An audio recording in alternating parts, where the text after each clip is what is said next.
नमस्कार बच्चों, मेरा नाम है टीना पाटीदार। आज मैं आपको पढ़ाऊंगी कक्षा 9वीं की विज्ञान, जिसमें हम पढ़ेंगे पार्ट 6 यानी जिसका नाम है उत्तक, जिसको इंग्लिश में बोलते हैं टिश्यूज। ठीक है, इसमें हम फर्स्ट में पढ़ेंगे बच्चों उत्तक। उत्तक क्या होते हैं, ठीक है। उसके बाद हम पढ़ेंगे उत्तक के प्रकार। तो हम शुरू करते हैं उत्तक क्या होते हैं। तो जो कोशिकाएं होती हैं, ठीक है, मैंने पिछले अध्याय में आपको कोशिकाओं के बारे में पढ़ाया था। तो जो कोशिकाएं होती हैं वो किसी विशेष कार्य को करने के लिए जब इकट्ठी होकर जब ग्रुप बनाती है, ग्रुप में जब वर्क करती हैं, तो उसे क्या बोलते हैं, हम उत्तक बोलते हैं। यानी पिछली कक्षाओं में आपको कोशिकाएं बताई थी, एक कोशिकी, बहुकोशिकी, दो तरह की कोशिकाएं होती हैं। जो जिसके सारे वर्क एक ही कोशिका से जिन जीवों के अंदर एक ही कोशिका होती है, उसी कोशिका से उनके सारे वर्क होते हैं, उनको एक कोशिकी जीव कहा जाता है। और जिन जीवों के अंदर मतलब कार्य को करने के लिए बहुत सारी कोशिकाएं होती है, उनको बहुकोशिकीय जीव कहा जाता है। तो ये कोशिकाएं किसी विशेष कार्य को करने के लिए जब मिलके एक समूह बनाती है उस कार्य को करने के लिए, तो उन्हें क्या कहते हैं, उत्तक। जैसे अपनी स्किन है, अपनी स्किन क्या है, बहुत सारी कोशिकाओं से मिलके बनी हुई है, तो वो मिलके क्या बनाते हैं, उत्तक। तो अपनी स्किन क्या है, उत्तक से बनी होती है। उसके बाद आता है उत्तक के प्रकार। ठीक है, उत्तक कितने प्रकार के होते हैं। तो फर्स्ट है पादप उत्तक और सेकंड है जंतु उत्तक। मेन उत्तक कितने टाइप के होते हैं, 2 टाइप के होते हैं, पादप उत्तक और जंतु उत्तक। अब हम इनके बारे में डिटेल से पढ़ेंगे। तो मैंने एक चार्ट बना रखा है कि पादप उत्तक कितने टाइप का होता है, फिर वो भी कितने टाइप के होते हैं, सारे मैंने यहाँ पे लिख रखे हैं। तो जैसे फर्स्ट है अपना पादप उत्तक। पादप उत्तक के बारे में हम पढ़ेंगे। पादप उत्तक कितने टाइप के होते हैं, 2 टाइप के होते हैं।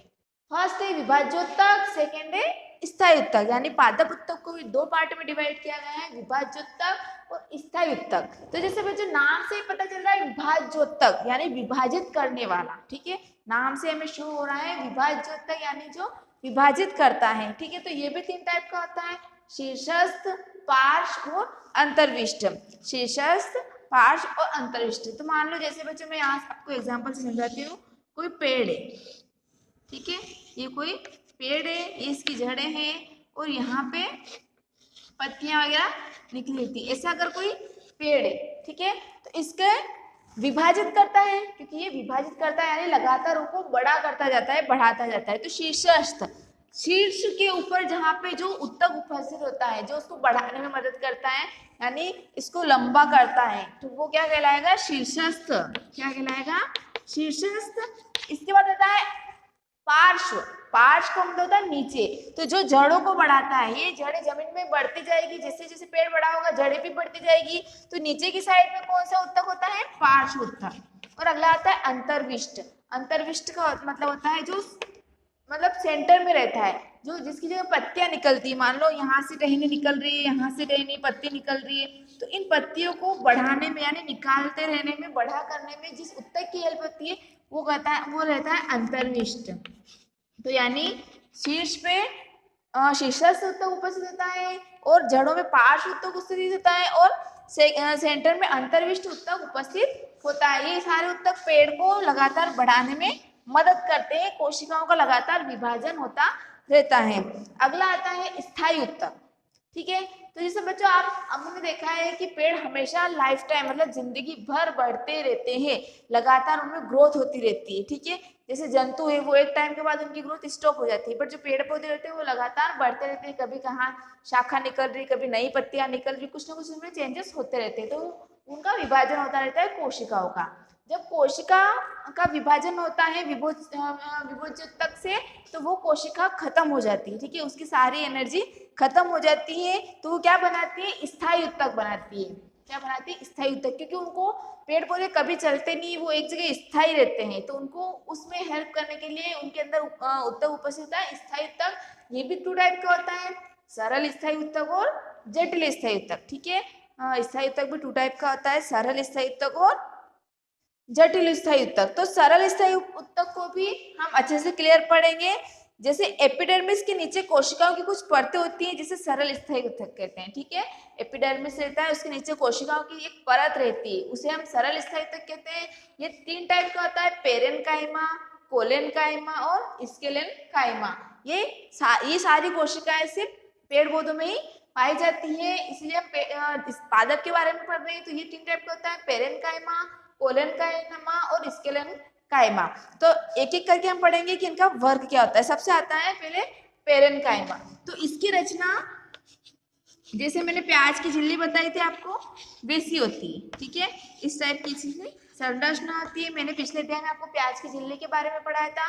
तो ये एक तरह की पेरेनकाइमा उत्तर के, इसके बीच में जो स्थान है ये क्या कहलाता है, अंतरकोशिकीय स्थान कहलाता है। बीच का जो स्थान है वो अंतरकोशिकीय स्थान कहलाता है। ये बहुत ही पतली भित्ति टाइप कोशिका होती है, ठीक है। इसकी जो झिल्ली होती है वो बहुत ही पतली होती है। इसकी जो विशेषता है वो बता रही मैं आपको कि कैसी होती है।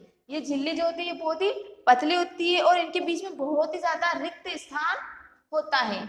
इसके बीच में जो स्थान है वो बहुत ही ज्यादा होता है और ये एक जीवित कोशिका है। जैसे मृत कोशिका भी होती है, बट ये जो है पेरेनकाइमा ये क्या है, एक जीवित कोशिका है। और इसके क्या क्या कार्य है, मतलब इसके वर्क क्या है पेरेनकाइमा के, ये पौधों में बहुत ही जरूरी है, पौधों की बहुत ही सहायक, पौधों में वो सहायक है। ये प्रकाश संश्लेषण जो क्रिया होती है वो पेरेनकाइमा की उपस्थिति के कारण ही होती है। इसके अलावा तैरने में, ठीक है, तैरने जैसे कुछ पौधे होते हैं जली होते हैं, जैसे कमल है या कुछ भी जो पौधे होते हैं वो पानी में तैरते हैं। तो उनको तैरने के लिए जिस उत्तक की जरूरत होती है, जिस उत्तक के कारण वो पानी पर तैर सकते हैं, उन्हें बोलते हैं पेरेनकाइमा।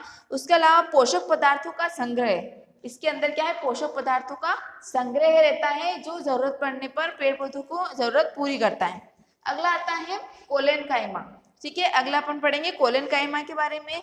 ये इसी तरह होता है, बट इसके भी इसकी जो संरचना होती है वो अंडे जैसी आकृति की होती है। ये क्या कहलाता है, कोलेनकाइमा कहलाता है, ठीक है। तो इसके जो रिक्त स्थान होता है, ये भी जीवित कोशिका है। कोलेन जैसे पेरेनकाइमा जीवित कोशिका थी, इसी तरह कोलेनकाइमा भी क्या है, जीवित कोशिका है। बट इसके बीच जो रिक्त स्थान है पेरेनकाइमा से कम होता है। पेरेनकाइमा के बीच में जितना स्थान होता है उसमें कम होता है। लंबी तथा अनियमित ढंग से कोनों की मोटाई होती है। इसके कोनों की जो मोटाई होती है, मतलब इसके साइड की जो मोटाई होती है वो नियमित नहीं रहती, मोटी पतली होती रहती है और बहुत ही ज्यादा मोटी होती है, ठीक है। इसके कार्य है, ये पेड़ों में लचीलापन लाते हैं। जैसे हम किसी पेड़ की डाल वगैरह को खींचते हैं तो वो लचीली होती है, इसलिए वो आसानी से उसमें लचीलापन आता है। और यांत्रिक क्रियाओं में भी क्या करती है, हेल्प करती है। ये वाला होता है उसकी यांत्रिक क्रियाओं में मदद करता है और लचीलापन आता है उसमें। अगला अपना आता है स्केलेनकाइमा, ठीक है। अपना अगला उत्तर क्या आता है, स्केलेनकाइमा। इसकी एक संरचना अलग होती है, इसकी संरचना इस टाइप से होती है। ये अपना स्केलेनकाइमा कहलाता है।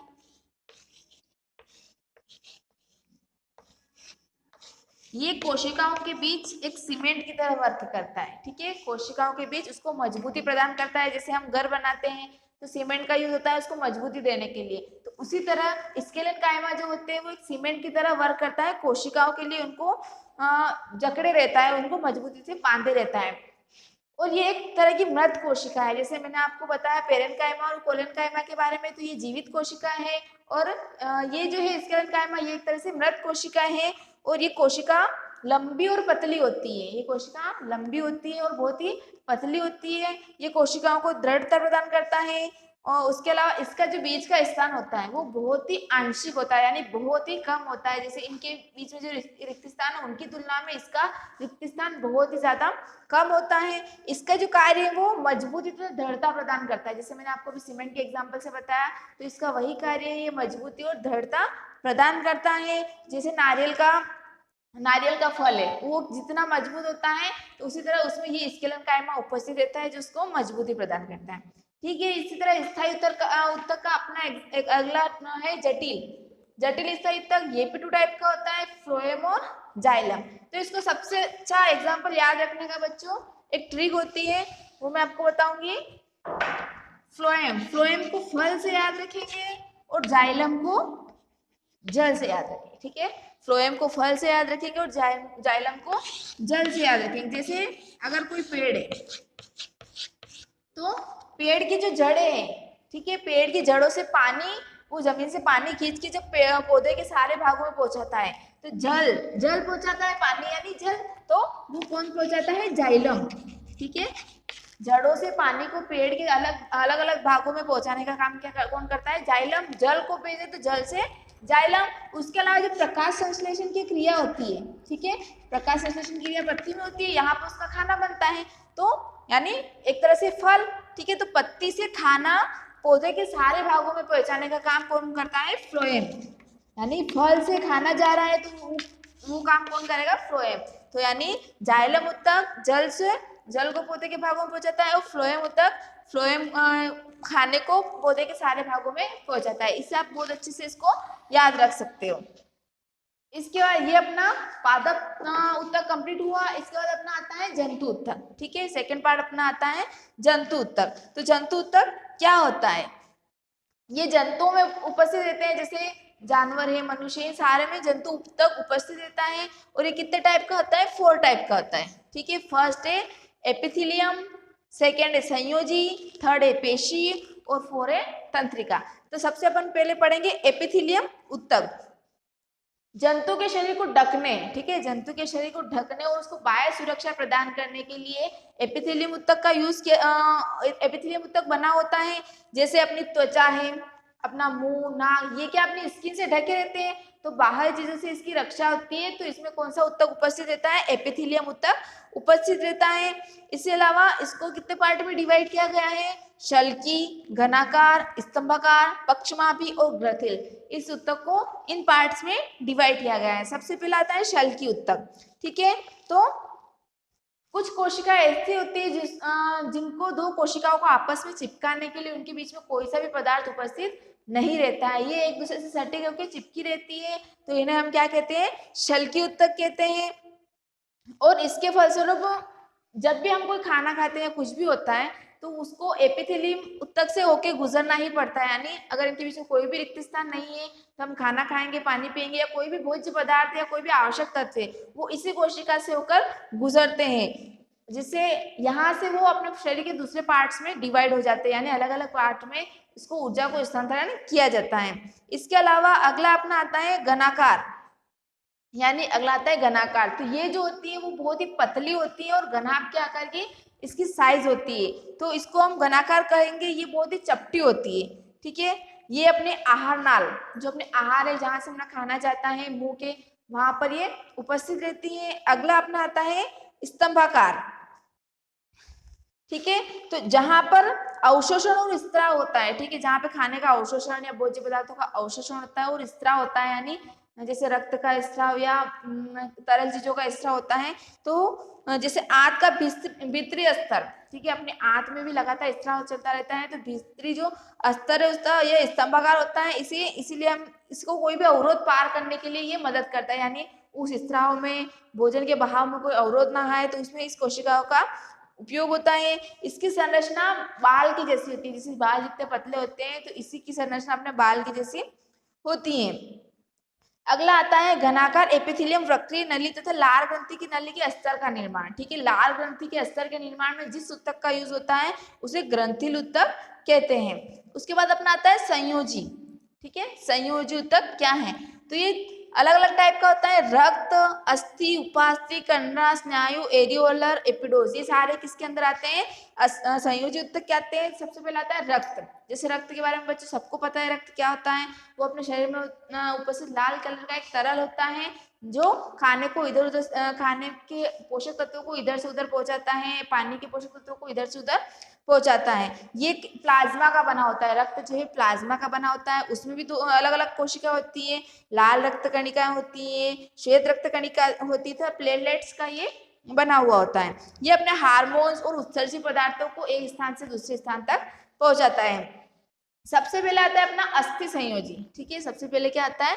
अस्थि संयोजी। रक्त का मैंने आपको समझाया। फिर आता है अस्थि संयोजी। दो अस्थियां आपस में जुड़कर, यानी दो अस्थियां आपस में एक दूसरे से जुड़कर, अस्थियां जो होती है वो मांसपेशियों को सहारा देती है। इसके अलावा दो अस्थियां आपस में जुड़कर ये एक उत्तक था, बहुत ही लचीला था, मजबूत बंध बनाती है, एक स्नायु बंध बनाती है, जिसे उत्तक कंडरा भी कहते हैं। जैसे कंडरा जो दे रखा है वो अस्थियों का एक संयोजन होता है, वो कंडरा बनाता है। अगला अपना आता है उपास्थि। उपास्थि एक अन्य प्रकार का संयोजी उत्तक है, ठीक है, जिसमें कोशिकाओं के बीच पर्याप्त रिक्त स्थान होता है। इसमें कोशिकाओं के बीच पर्याप्त रिक्त स्थान होता है। इसकी ठोस अधात्री प्रोटीन तथा शर्करा की बनी होती है। ये बहुत ही ठोस होता है था शर्करा का प्रोटीन तथा शर्करा का बना हुआ होता है। ये मजबूती प्रदान करता है। इसके अलावा जोड़ों में चिकनाई, जैसे अपने घुटने वगैरह हैं, इनको मोड़ने के लिए, अपनी कोहनी वगैरह को मोड़ने के लिए जो चिकनाई होती है वो उपास्थि इसको प्रदान करती है। उपास्थि नाक, कान, कंठ और इनमें उपस्थित रहती हैं। इसके बाद उपास्थि जो है उसको हम मोड़ सकते हैं, मतलब उपास्थि जिस अंगों में उपस्थित रहती है उनको हम आसानी से मोड़ सकते हैं अपनी मदद से। जैसे अपना घुटना है, जब चलते हैं अपन तो उसको हम उपास्थि की हेल्प से ही अपन उसको मोड़ सकते हैं। अपना हाथ है, अपनी उंगलियां हैं, जिस पार्ट को अपन आसानी से मोड़ सकते हैं उसमें उपास्थि, वो उपास्थि से उत्तक से बना हुआ होता है। अगला अपना आता है कंडरा को मैंने आपको समझाया, अस्थियां मिलके कंडरा बनाती है। उसके बाद आता है स्नायु। स्नायु बंध भी मैंने आपको बताया था, एक से अधिक अस्थियां आपस में जुड़कर एक बंध बनाती है, जिसको क्या बोलते हैं, स्नायु बंध बोलते हैं। इसके बाद अगला आता है एरियोलर, ठीक है। एरियोलर जो है संयोजित त्वचा तथा मांसपेशियों के बीच रक्त नलिकाओं में उपस्थित रहता है। इसके अलावा वो अपने आंतरिक भागों को सहारा प्रदान करता है, अपने बॉडी के अंदर जितने भी पार्ट है उनको सहारा प्रदान करता है एरियोलर। और अपने पार्ट्स के बीच में जो रिक्त स्थान है, जब कोशिकाएं वगैरह बनी हुई है अपने अंदर, उसके बीच में जो रिक्त स्थान है उसको कौन भरता है, एरियोलर उसको कंप्लीट करता है, उन रिक्त स्थानों को भरता है। अगला अपना आता है पेशी उत्तक, ठीक है। अगला पार्ट है अपना पेशी उत्तक। ये 3 प्रकार का होता है, रेखित, अरेखित और कार्डिक, 3 टाइप का ये होता है। तो पेशी उत्तक लंबी कोशिकाओं से बना होता है। अपने बॉडी के अंदर जो लंबी कोशिका होती है, यानी जो उत्तक होता है वो लंबी कोशिकाओं से बना हुआ होता है। कुछ पेशियों को हम इच्छानुसार गति करा सकते हैं, ठीक है। कुछ पेशियां ऐसी है अपने अंदर जिनको हम इच्छानुसार गति करा सकते हैं, जैसे चलने के लिए अपने पैरों वगैरह को हम गति करा सकते हैं। कुछ वर्क करने के लिए अपने हाथों को हम गति करवा सकते हैं। हाथ पैर सब इसमें विद्यमान होते हैं। इसको हम बोलते हैं कि ऐच्छिक पेशी। इन पेशियों को हम क्या बोलते हैं, ऐच्छिक पेशी, तथा या इनको कंकाल पेशी भी कहा जाता है, क्योंकि ये पेशियां अधिकतर हड्डियों से जुड़ी होती है। अपने जो हाथ वगैरह पैर वगैरह जो है अधिकतर हड्डियों से कनेक्ट रहते हैं। हड्डियों की हेल्प से इनको मजबूत मिलती है, उनसे कनेक्ट रहते हैं। जब हम इनको सूक्ष्मदर्शी से देखते हैं, जब इन पेशियों को हम सूक्ष्मदर्शी से देखते हैं तो ये बहुत ही रेखित, मतलब एक सीधी लाइन में दिखाई देती है, इसलिए हम उसको क्या बोलते हैं, रेखित बोलते हैं, ठीक है। इसके बाद अपना आता है अरेखित, ठीक है।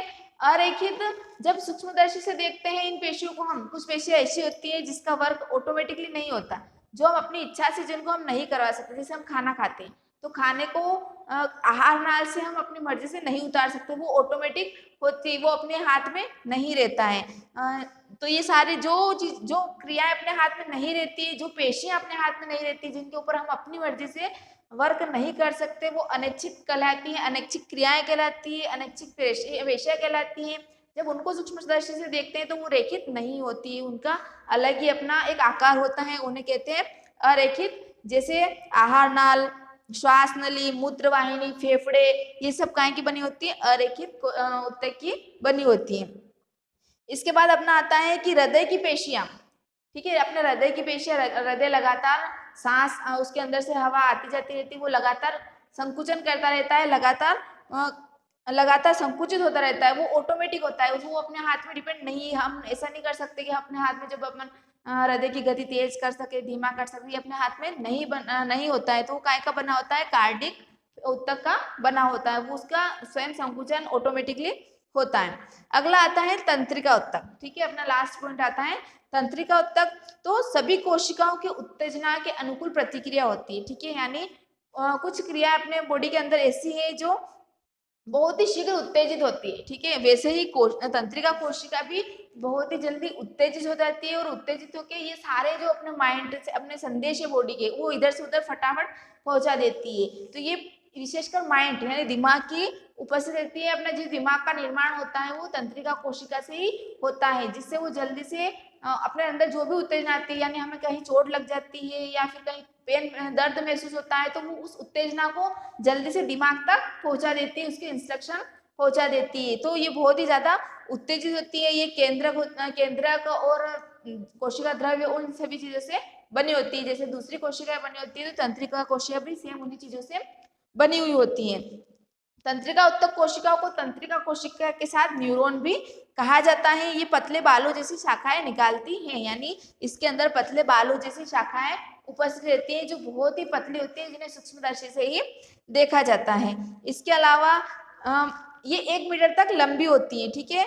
ये इसकी लंबाई टोटल 1 मीटर होती है। इसमें बहुत ही तंत्रिका रेशे उपस्थित रहते हैं।